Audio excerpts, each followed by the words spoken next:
प्रेमी सज्जनों, सत्संग के लिए कहा गया कि बड़े भाग्य पाइए सत्संगा। सत्संग बहुत भाग्य से मिलता है।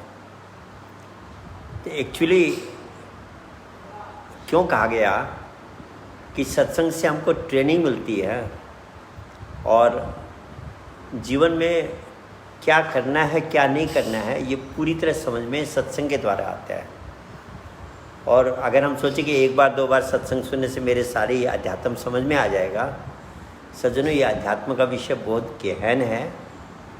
तो इसे हमें रेगुलर कहते हैं, बहुत काल करिए सत्संगा तब होए संशय भंगा। मतलब क्या है कि अगर हमारे लॉजिकल ब्रेन में कोई डाउट रह जाता है ज्ञान के प्रति, स्पिरिचुअल मास्टर के प्रति, भगवान के प्रति, कहीं भी डाउट रह गया, वो डाउट हमको किसी भी चीज़ में लाइफ में जहाँ जिसके जीवन में जितने ज़्यादा डाउट्स हैं वह जीवन में कभी सुखी नहीं हो सकता। यहाँ तक कहा है संशय आत्मा विनश्यति। जो हर समय हर चीज़ पे डाउट करता रहता है वह लाइफ को कभी एंजॉय नहीं कर पाता। लाइफ को एंजॉय करने के लिए डाउट्स को क्लियर करना चाहिए। इसलिए ये आध्यात्मिक कार्यक्रम का भी उद्देश्य होता है कि हमारे डाउट्स क्लियर हो। जब भगवान राम द्वापर युग में रावण के साथ युद्ध कर रहे थे तो मेघनाथ ने जब नागपाश वाला बाण छोड़ा तो उसमें दोनों मूर्छित हो गए, गिर गए, भगवान राम और लक्ष्मण। हाहाकार मच गया। गरुड़ को बुला गया क्योंकि उसका इलाज, उस सर्प के विष का इलाज गरुड़ ही था। तो गरुड़ ने आके कहते वो बंधन काट दिए और भगवान राम और लक्ष्मण स्वस्थ हो गए। पर गरुड़ के मन में एक प्रश्न पैदा हो गया, शंका पैदा हो गई कि जब ये सारी सृष्टि के बंधन को तोड़ने की क्षमता रखते हैं, भवसागर का बंधन मिटाने की क्षमता रहते हैं, इन्हें इतना बड़ा महापुरुष कहा गया है, भगवान का अवतार कहते हैं, ये एक साधारण बंधन में फंस गए और उस बंधन को मैं तोड़ रहा हूँ, ये कैसे, किस तरह के अवतार है, कैसे भगवान है। उसके मन में अनेक प्रकार की शंकाएं, प्रश्न आ गए और वह कंफ्यूज्ड हो गया। तो जब कंफ्यूज्ड हो गया, उसकी जब श्रद्धा गड़बड़ाने लगी भगवान के प्रति, तो रास्ते में उसे शंकर जी मिले। उसने शंकर जी के सामने अपनी समस्या रखी कि इनको बंधन तोड़ कहते हैं, इनका बंधन तो मैं काट रहा हूँ। ये वैसे एक बात हमको समझनी पड़ेगी, बहुत इम्पोर्टेंट बात है। गीता में भगवान कृष्ण कहते हैं कि जब भी मैं संसार में आता हूँ मैं पूरी तरह संसार के नियमों का पालन करता हूँ। जैसे और एक ह्यूमन बीइंग बिहेव करता है मैं वैसे ही बिहेव करता हूँ। मैं ऐसा कुछ भी नहीं करता जो सिस्टम के अगेंस्ट हो, नियम के विरुद्ध हो। चमत्कार और शक्ति का प्रयोग करके मैं उस नियम को तोड़ूं, ऐसा नहीं करता हूँ मैं। अगर औरों को रोग लग रहा है तो मुझे भी लगेंगे, औरों को भूख लगती है तो मुझे भी लगेगी। सब कुछ मैं एक साधारण मानव की तरह करता हूँ। सारी सृष्टि मेरे अधीन होते हुए भी मैं बिल्कुल सृष्टि के नियमों का 100% पालन करता हूँ। तो जब भी कोई महापुरुष आया संसार में, उसने ह्यूमन बीइंग की तरह बिहेव किया, उससे क्या फ़ायदा होता है कि औरों को प्रेरणा मिलती है कि भाई हम भी ऐसा कर सकते हैं।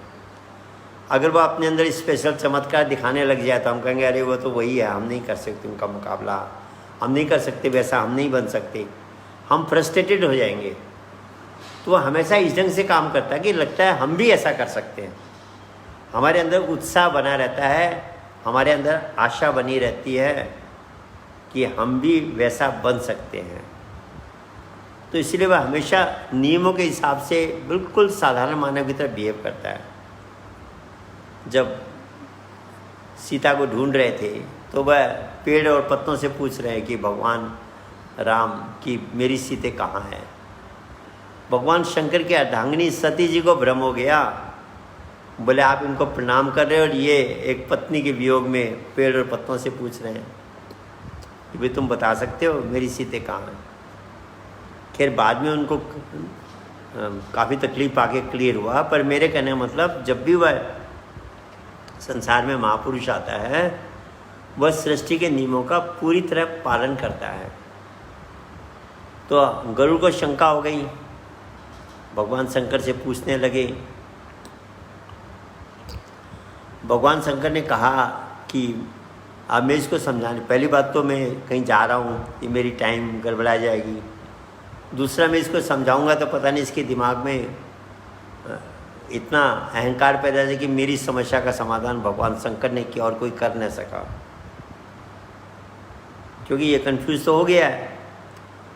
तो उसकी डाउट्स भी क्लियर हो जाए, उसके अंदर अहंकार भी ना आए। तो कहा भाई मेरे पास तो समय नहीं है, वहाँ काक भुसुंडी करके वह सत्संग करते हैं पर्वत पे, वहाँ चले जाओ, वह तेरी शंका समाधान करेंगे। अब एक गरुड़ वो पक्षी राज है, वह तो एक काक शरीर वाले काक भुसुंडी के पास जाकर अपनी शंका समाधान करे, तो उसका अहंकार तो पहले ही ख़त्म हो गया। और वहाँ जब गए तो क्या कहा गरुड़ जी को काक भुसुंडी ने, कहा एक दिन में तुम्हारा प्रश्न का उत्तर नहीं मिलेगा, तुम कुछ दिन लगातार सत्संग सुनो, बहुत काल करिए सत्संगा, तब होई संशय भंगा, तब तुमको क्लियर होगा कि ये वास्तव में क्या है। तो सज्जनों, अगर हम ये मानने लग गए कि मैंने सत्संग बहुत सुन लिया, अब मुझे सत्संग की ज़रूरत नहीं है, आध्यात्मिक डिस्कोर्सेस की, स्पिरिचुअल डिस्कोर्स की ज़रूरत नहीं है, तो हम भटक जाएंगे।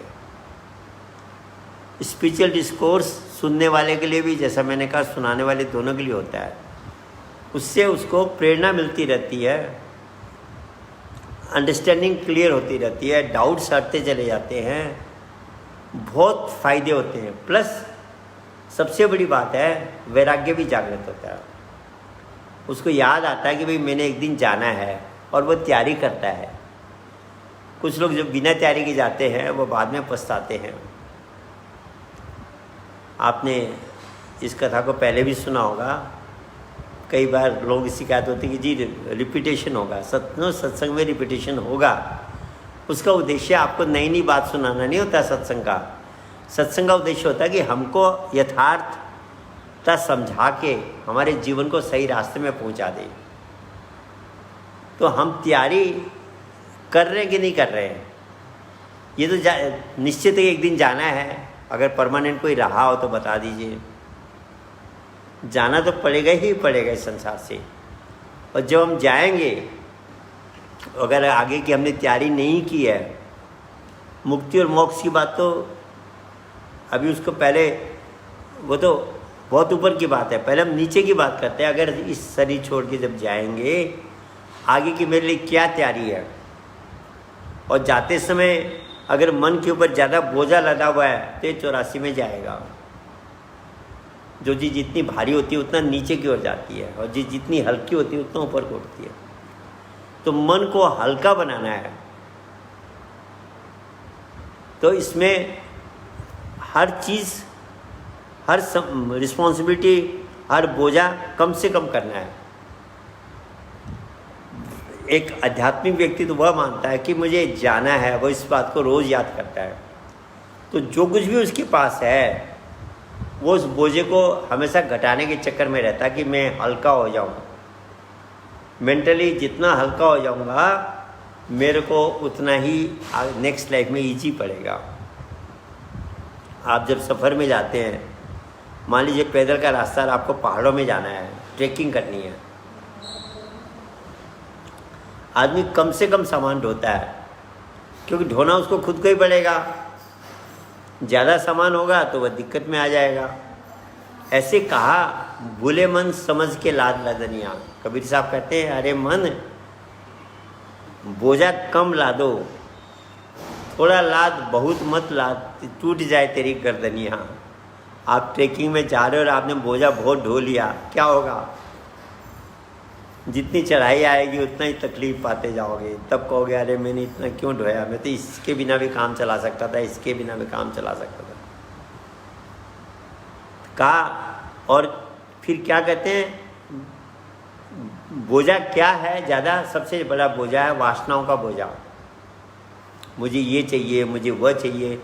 जितनी ज़्यादा इच्छाएं हमने पैदा कर रखी हो, वह अगले जन्म में उतनी बड़ी हमारे लिए प्रॉब्लम बनेगी। तभी कहते भूखा हो तो भोजन पाले, आगे हाथ न बनिया। कि तुम्हें जो भी चीज़ों की संतुष्टि जो प्राप्त करनी है अभी जन्म में कर लो। अगले जन्म में कुछ संतुष्टि का फॉर्मूला मिलेगा नहीं मिलेगा कोई भरोसा नहीं है। प्यासा हो तो पानी पी ले, आगे देश न पनिया। कि अरे भैया अभी कर लो जो भी अपने को कंप्लीट प्रॉब्लम सॉल्व करनी, मेंटल प्रॉब्लम अभी सॉल्व कर लो। और फिर कहते कबीर सुनो भाई साधो, काल के हाथ कमनिया, भूले मन समझ के लाद लदनिया। काल के हाथ कमनिया मतलब काल ने तुमको पकड़ रखा है, चाहे जब मार देगा। लोग कोरोना से भी मर रहे हैं, कितने लोग ऐसे भी मर रहे होंगे जिन्होंने कभी सोचा नहीं था कि इतनी जल्दी मैं संसार छोड़ के जाऊंगा, मृत्यु आ गई। तो कहते काल पता नहीं किस समय तुमको ले जाए, उसका कोई भरोसा नहीं है। तभी कहा कि कबीर साहब कहते हैं, कबीरा गर्व न कीजिए, काल गहे सर केस, ना जाने कित मारिए, क्या कर क्या परदेश। कहते भाई घमंड मत करो, काल ने तुमको पकड़ रखा है, कब कहाँ मारेगा कोई भरोसा नहीं है। चाय पीने वाला है, कप उठाने को तैयार है, इतने में शरीर छोड़ देता है। सोया है, अब उठेगा पता लगता है सोए सोए चला गया। कब किस समय काल ले जाएगा कोई भरोसा नहीं है। तो हम सोचे कि मैं 20 साल और जीऊँगा, 30 साल और जीऊँगा, 10 साल और जीऊँगा, 50 साल और जीऊँगा। समझो ये हमारी केवल कल्पना है, कोरी कल्पना है। ये श्वास कब निकल जाए वापस नहीं आए कोई भरोसा नहीं है। कहते जो श्वास निकल के गया वापस आएगा कि नहीं आएगा क्या गारंटी है?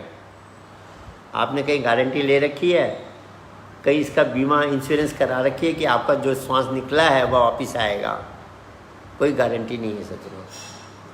इसलिए कहा काल करे सो आज कर, आज करे सो अब, पल में प्रलय होएगी बहुरी करेगा कब।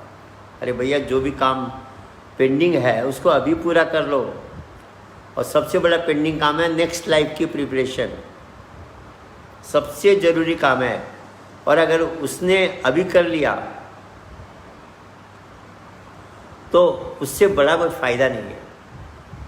सज्जनों एक बात अच्छी हो रही है, आजकल लोगों के प्रश्न आने शुरू हो गए, क्योंकि प्रश्नों का उत्तर देने में मिल जाने में व्यक्ति को बहुत सी संतुष्टि होती है। और कितने लोग कमेंट्स में केवल धन्यवाद धन्यवाद धन्यवाद लिख देते हैं। वो कमेंट अच्छी है पर बुरी नहीं है, लेकिन उसको वो कमेंट का कोई यूज़ नहीं हो पाता। और कोई व्यक्ति अपनी भावना को प्रकट करता है, कुछ प्रश्न करता है, तो उसका अलग इफेक्ट होता है। जैसे अभी व्यक्ति एक का प्रश्न आ रखा है कि जब भरत जब जाते हैं वशिष्ठ के पास और कहते हैं जी आप तो राज तिलक कर रहे थे भगवान का, पर हो गया वनवास, तो ये आपने क्या निकाला है, मुहूर्त कैसा निकाला? तो वशिष्ठ महाराज कहते हैं सुनो भरत भावी प्रबल, बिलक कहे मुनिनाथ, हानि लाभ यश अभयस, जन्म मरण विधि हाथ। ये 6 चीज़ ईश्वर के हाथ में है। हानि होना, लाभ होना, यश मिलना, अपयश मिलना, जन्म मरण उसके हाथ है। वैसे सज्जनों मुझे तो ऐसा भी फील होता है इसमें भी उसकी एक सिस्टम है, वो भी एट रैंडम रिजल्ट नहीं देता है। अगर हमारे अंदर ईगो है, अगर हमारी मेंटल स्थिति नेगेटिव है तो रिजल्ट नेगेटिव आएंगे। अगर हमारे एटीट्यूड पॉजिटिव है, हम लोगों का भला चाह रहे हैं, हर समय अच्छा कर रहे हैं, तो रिजल्ट भी पॉजिटिव आते हैं। तो किसी को हानि होती है, किसी को लाभ होता है। एक ही एक्शन भगवान का दो काम कर लेता है। जब भगवान राम जंगल में गए, बानर भालुओं का लाभ हुआ, अयोध्या वासियों की हानि हो गई। उनको प्रभु राम की संगत और उनका मिलना बंद हो गया। यश किसको मिला? बानर भालुओं को मिला। अपयश किसको मिला? रावण को मिला। मरण किसका हुआ? अपयश फिर उसको भी मिला। मंथरा को केकई को मिला। ऐसे कर जन्म और मरण भी कहते विधि हाथ है। मरण किसका हुआ? उनका हुआ जो रावण के साथ थे, विभीषण के साथ थे, जो बच गए। तो ये सब चीज़ें ईश्वर के हाथ में होती है, पर उसमें भी एक सिस्टम होता है। इसलिए हम अपने अंदर को जितना साफ करेंगे, साफ का मतलब समझो, कोई मशीन डाल के साफ नहीं करना है, मन को प्यूरिफाई करना है। कहा blessed are those pure in heart for they shall see God. जिनका हृदय पवित्र है वही भगवान को देख पाएंगे, उसका अनुभव कर पाएंगे। प्यूरिटी मन के कैसे आएगी? केवल सोचने से नहीं आएगी सज्जनों। हम केवल सोचेंगे भी मैं प्योर रहूं मन से, तब भी गंदगी, गलत विचार आ सकते हैं। मन को प्योर करने का तरीका है, इसकी स्पीड घटाओ आप। जितनी स्पीड घटेगी वो ऑटोमेटिक प्योर होता चला जाएगा। जैसे हवा तेज़ी से चलती है तो धूल बटोरती है, पानी स्पीड में बहता तो मिट्टी को ढोता है, पर जहाँ उसकी स्पीड घटनी शुरू होती है वो मेला एक जगह इकट्ठा होने लगता है, पानी साफ होने लगता है। हवा की स्पीड घटती है तो उसका अंदर धूल ज़मीन में गिर जाता है। ऐसे मन की जब स्पीड घटाएंगे हम उस मेडिटेशन के द्वारा, साधना के द्वारा, तो मन ऑटोमेटिक साफ होता चला जाएगा। लेक्चरों से मन साफ नहीं होगा। ये लेक्चर, आध्यात्मिक कार्यक्रम हमें ब्रेन को अंडरस्टैंडिंग देते हैं कि जीवन को कैसे बिताना चाहिए। तो मैं कह रहा था कि जाने से पहले पूरी तैयारी करनी चाहिए। अगर हमने मृत्यु को, अध्यात्म तो कहता है डेली याद करना चाहिए कि क्या पता मेरा कल शरीर छूट जाए तो मैंने कितने बोझे अपने ऊपर ले रखे हैं, किस ढंग से मेरा लाइफस्टाइल है, मैंने क्या प्रिपरेशन कर रखा है जाने के लिए। इसका चिंतन एक बार डेली होना चाहिए। ओल्ड एज में तो उसको पहले मान लेना चाहिए, जब बच्चे बड़े हो जाते हैं, कि मैं कभी भी जा सकता हूँ। तो अपने ऊपर सारे बोझे हल्के कर देने चाहिए। हमारे ऋषियों ने पहले इसीलिए एक नियम बनाए थे, ब्रह्मचार्य, गृहस्थ, वानप्रस्थ और संन्यास आश्रम, कि आप 1 से 25 साल तक शादी मत करो।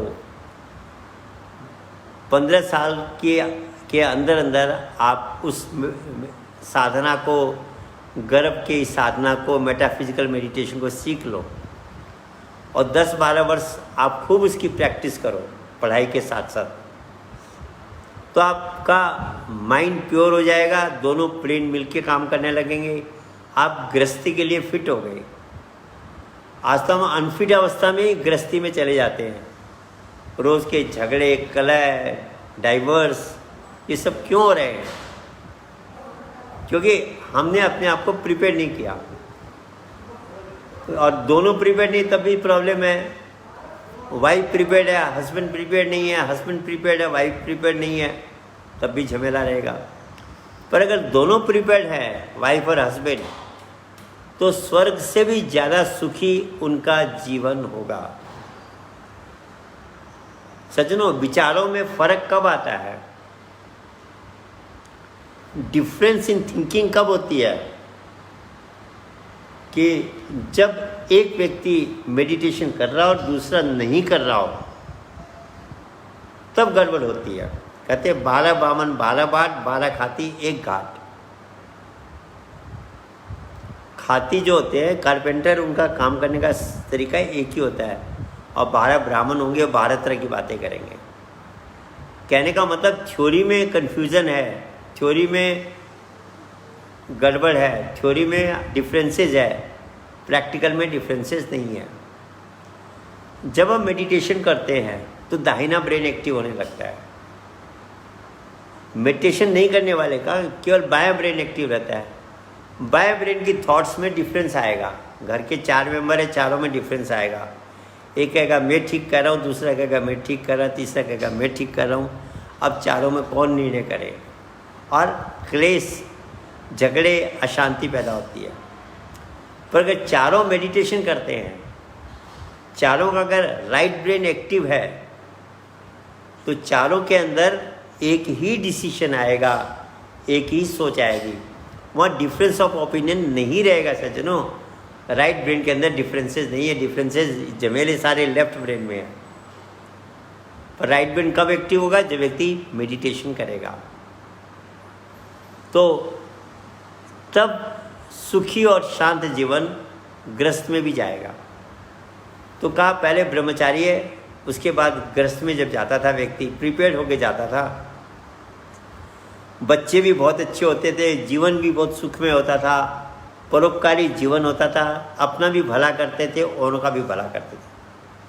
कहते हैं 4 प्रकार के लोग होते हैं। एक अपना भी नुकसान करता है, औरों का भी नुकसान करता है। वो तो मूर्ख भी हो गया, दुष्ट भी हो गया। अपना भी नुकसान कर रहा है, औरों का भी कर रहा है। एक होता है अपने फायदे के लिए औरों का नुकसान करता है, वो कहते हैं स्वार्थी दुष्ट हो गया। वो मूर्ख दुष्ट हुआ, वो स्वार्थी दुष्ट हो गया। अपने भलाई के लिए औरों का नुकसान कर रहा है। तीसरी वैरायटी होती है, कहते हैं अपना नुकसान करके औरों का भला करता है। कहते हैं वो भला आदमी तो है, पर अज्ञानी भला आदमी है, ज्ञानी भला आदमी नहीं है। चौथी वैरायटी कहा अपना भी भला करे, औरों का भी भला करे, कहते हैं वह श्रेष्ठ है। बुद्ध भगवान कहते हैं वो श्रेष्ठ व्यक्ति है। इसलिए जीवन को ऐसा जीना चाहिए कि हम अपना भी कल्याण करें और औरों का भी कल्याण करें। जितने संत हुए, महापुरुष हुए, उन्होंने इसी रास्ते को अपनाया। तुलसीदास जी कहते हैं स्वांत सुखाय रघुनाथ गाथा। ये रामायण मैंने अपने सुख के लिए लिखी थी, पर उससे कितनों का मनोरंजन करती है, कितनों को मार्गदर्शन करती है। लिखा अपने लिए था। तो सज्जनों, वह व्यक्ति श्रेष्ठ है जो अपना भी भला करे, औरों का भी भला करे। और ये समझ धीरे धीरे, ये प्रेरणा भी आध्यात्मिक चर्चा से, सत्संग से आती है। इसलिए सत्संग को जरूर सुनना चाहिए, और उससे बहुत सी बातें समझ में आती है जो हमारे जीवन में बहुत उपयोगी होती है। तो मैं कह रहा था, ब्रह्मचर्य आश्रम के बाद वह गृहस्थ में जाता है। गृहस्थ भी बहुत शानदार बिताता है। बच्चों में, उसके बच्चों में अच्छे संस्कार आएंगे, परोपकार की भावना आएंगी, क्योंकि माँ बाप ने वही संस्कार दिए। और माँ बाप घूस खा रहे हैं, भ्रष्टाचार कर रहे हैं, गलत काम कर रहे हैं, तो बच्चों में भी वही संस्कार आएंगे। बाप सिगरेट पी रहा है, बच्चे कहे तो सिगरेट मत पी। बाप शराब पीता और रोज़ बच्चे कहे मत पी। कुछ दिन नहीं मानेगा, बाद में वो करेगा सब काम, क्योंकि उसको वही देख रहा है। संगत का असर, वातावरण का असर पड़ेगा ही पड़ेगा। पर जिस घर में माँ बाप अच्छे होते हैं, उनके अंदर अच्छे संस्कार होते हैं, तो बच्चों के अंदर भी अच्छे संस्कार आते हैं। तो वह गृहस्थ जीवन भी बहुत अच्छी तरह बिताएगा। उसके बाद क्या होगा का, जब बच्चे बड़े हो जाएं, 60 साल की उम्र हो जाए, जिसको हम सीनियर सिटीजन कहते हैं, तो कहते हैं उसके बाद उसको कोई भी जिम्मेवारी अपने ऊपर नहीं रखनी चाहिए। सारी जिम्मेवारियां बांट देनी चाहिए। और उसको हमारे शास्त्रों में कहा गया वानप्रस्थाश्रम। राजा लोग जिनके बड़े बड़े राज्य थे, वह राज्य को छोड़ के जंगलों में, मतलब बाहर चले जाते थे, राज्य बच्चों को सौंप देते थे। आजकल भी वैसी है। आप भूटान को ले लीजिए, भूटान का जो महाराजा है पहले वाले, वो अभी भी जीवित हैं, पर वो राजकाज नहीं संभालते। दे दिया बच्चे को जुम्मा, महाराज को जुम्मा दे दिया और खुद भगवान का ध्यान भक्ति कर रहे। तो क्या था कि वानप्रस्थ आश्रम कहा गया कि आप केवल परिवार के उसमें मत रहो, आप पूरे परिवार को देखो। आप पूरे परिवार का मतलब हो गया सारा संसार आपका परिवार है, जिसको कहा गया वसुदेव कुटुंबकम। वसुदेव कुटुंबकम का मतलब होता है सारा विश्व जो है आपका परिवार है। पहले आप केवल अपने परिवार की चिंता करते थे, जब बच्चे बड़े हो गए, सब रिस्पॉन्सिबल हो गए, अपने पैरों पर खड़े हो गए, तब आपकी ड्यूटी बनती है कि आप सारे संसार की चिंता करो, उसका जितना भला कर सकते हो, आप में क्षमता है उतना भला, जिस तरीके से कर सकते हो उस तरीके से उनका भला करो। तो वानप्रस्थ आश्रम वह आश्रम है जिसमें व्यक्ति अपना भी भला करेगा, आध्यात्मिक और औरों का भी भला करेगा और तैयारी में लग जाएगा। अपरिग्रह उसके जीवन में प्रकट होना पड़ेगा। कम से कम सामान रखना, कम से कम अपनी आवश्यकताएं को घटाना, हर चीज़ को लिमिट में ले आना। नहीं तो क्या होगा, शरीर छोड़ते समय नाना प्रकार के वही समस्याएं सामने आएगी। तो का वानप्रस्थ आश्रम, ये सब क्या थी, तैयारियां थी अगले जन्म के लिए। जैसे कथा आती है ना कि एक आपने पहले भी सुनी होगी, ये शायद रिपीटिशन हो रहा है। एक साधु जा रहा था नदी के किनारे किनारे, कुछ सैनिक आए और उसको पकड़ के ले गए। बोला जी कहाँ ले जा रहे हो? बोले आपको राजा बनाने ले जा रहे हैं। बोले पहले का राजा क्या हुआ? बोले हमारा नियम है 1 साल के लिए राजा बनाते हैं, फिर उसको फेंक देते हैं जंगल में। वापसी में जो आता है मिलता है उसी को बनाते हैं, अगर वो नहीं मानता है तो उसको फिर फेंक के आते हैं, फिर जो मिलेगा उसको बनाते हैं। साधु ने देखा मैं तो फंस गया, ना करता हूँ तो ये मुझे अभी जंगल में फेंकेगा, अभी मेरी मृत्यु है, हाँ करता हूँ तो 1 साल बाद मृत्यु है। तो बुरे समय को जितना हम टाल सकते हैं टालने की कोशिश करनी चाहिए। चला गया बेचारा, मजबूरी में ज़बरदस्ती साधु जो है राजा बना। अब पूछा भाई पहले के राजा क्या करते हैं? बोले 1 साल तो जीना है, जो खाओ पियो जो करो करो। उसको हजम नहीं हुई बात। उसने कहा भाई अब मुझे वो जंगल दिखाओ जहाँ तुम मुझे फेंकोगे। देखा भयानक जंगल है, बसने का कोई उपाय नहीं है। अब क्या करें? सजनों, रियल साधु जो होता है वह मेडिटेशन करता है, ध्यान करता है, और ध्यान करने से राइट ब्रेन एक्टिवेट होता है और वह हर प्रॉब्लम का उसके अंदर सॉल्यूशन है। ये साइंटिफिक फैक्ट है, मैं आपको कोई कल्पना लोक में नहीं ले जा रहा। राइट ब्रेन में हर प्रॉब्लम का सॉल्यूशन है। अब वह कब देता है, कैसे देता है, वो अलग बात है, पर है। वो कॉस्मिक सर्वर से कोई भी आंसर ला सकता है। तो बेचारा मजबूरी थी, खतरा था, ध्यान में बैठा, उसको एक फार्मूला मिल गया। उसने कहा भैया जहाँ तुम मुझे फेंकोगे वो जगह तो मुझे दिखा दी तुमने, मुझे वो जगह बहुत पसंद आई, इसलिए मेरी इच्छा है कि वहाँ मेरे लिए महल बने और दरबारियों का भी महल बने। जैसे 2 तरह की राजधानी होती है ना कई जगह, ग्रीष्मकालीन राजधानी और शरदकालीन राजधानी।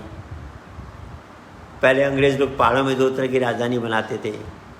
महाराष्ट्र में भी बॉम्बे और नागपुर ऐसे करके कई जगह 2-2 जगह राजधानी होती है।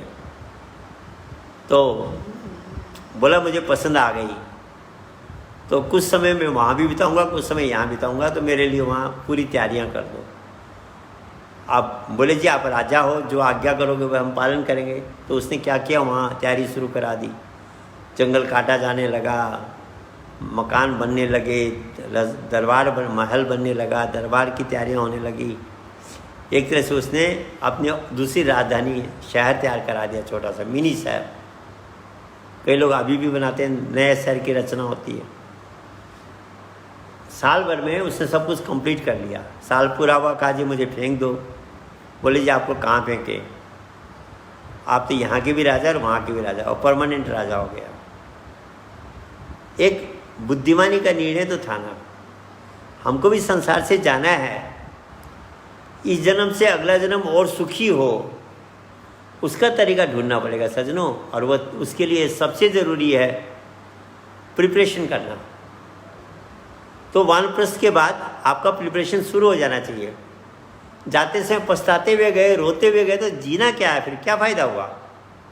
हंसते हुए जाएं, मस्ती से जाएं, वह है जीवन। और उसका तरीका है आपको अध्यात्म सीखना पड़ेगा, अध्यात्म को प्रैक्टिस करना पड़ेगा। और कहा जब 80 साल की उम्र हो जाए तो कहा गया संन्यास आश्रम। आप उसके बाद साधु बन जाओ भैया, सब चीज़ से नाता तोड़ दो और एक तरफा अगले जन्म की तैयारी में लग जाओ। वो फाइनल प्रिपरेशन है। ये है तरीका जीवन को जीने का। और इसमें सबसे आवश्यक है वह गर्भ का मेडिटेशन, वह आत्मज्ञान, वह ब्रह्म ज्ञान, मेटाफिजिकल मेडिटेशन हमको बिलो 20 में सीख के प्रैक्टिस शुरू कर देनी चाहिए। लेट करेंगे। मेरे पास कई फ़ोन आते हैं 50 साल की उम्र हो गई अब पता लग रहा है, 40 साल की उम्र हो गई अब पता लग रहा है। कोई बात नहीं, it is never too late. पर सज्जनों, ये है सत्संग का महत्व। सत्संग हमको अंडरस्टैंडिंग देता है, सत्संग हमारे अंदर वैराग्य जागृत करता है, सत्संग हमें याद दिलाता है कि मुझे एक दिन संसार छोड़ के जाना है और उसका आगे की तैयारी करनी है। और ये सारे गुण हमको सत्संग से आते हैं। तो इसलिए आध्यात्मिक कार्यक्रमों को सुनते रहना चाहिए हमको। आजकल टाइमिंग हम 5 मिनट लेट शुरू कर रहे हैं क्योंकि सारी परिस्थितियाँ ऐसी हो जाती है। तो 1:30 की बजाय हम 1:35 से शुरू कर रहे हैं आजकल कार्यक्रम। और टाइम फिक्स तो नहीं रख रहे, पर फिर भी प्रयास ये रहता है कि हम समय पे सारा प्रोग्राम 30-35 मिनट में हमारा प्रोग्राम। लंबा ज़्यादा सुनने से फ़ायदा नहीं है, समझना ज़रूरी होता है। कहते कम सुनो ज़्यादा समझो। तो सज्जनों, अध्यात्म को समझना है। मैं क्या हूँ, क्यों हूँ, आया हूँ, किस लिए आया हूँ, जीवन को कैसे बिताना और क्या करना है जिससे मेरा नेक्स्ट लाइफ अच्छा हो। ये सब चीज़ें अध्यात्म के द्वारा समझ में आती है, सत्संग के द्वारा समझ में आती है। अगर आप कहीं जाओ, पहले ज़माने में जो बड़े बड़े किले होते थे सब गेट होता था। गेट के ऊपर पूछता था तुम कौन हो, कहाँ से आए हो, किससे मिलना है, कहाँ जाना है। जवाब नहीं दे पाए तो उसको रोक देते थे। और कहते थे क्या है। अगर आपसे कोई पूछेगा आप कहीं किसी शहर में गए, बोला भैया क्यों आए हो, किससे मिलने आए हो, क्या काम से आए, आपको जी मुझे नहीं मालूम, तो लोग क्या कहेंगे, अरे पागल है क्या। ऐसे कोई हमसे प्रश्न करे कि आप संसार में क्यों आए हो और आप कौन हो, किस लिए आए हो और कहाँ जाना है, इसके बाद क्या आंसर है हमारे पास? नहीं है सज्जनों। ये आंसर अध्यात्म देगा, ये आंसर हमें सत्संग से मिलेगा। इसलिए जीवन में अध्यात्म को ग्रहण करें। सत्संग जितना सुन सकते हैं रेगुलर सत्संग को सुनना चाहिए और उसको अपने जीवन में इम्प्लीमेंट करना चाहिए। तब ये सत्संग हमारे जीवन को लाभ पहुंचाएगा। धन्यवाद।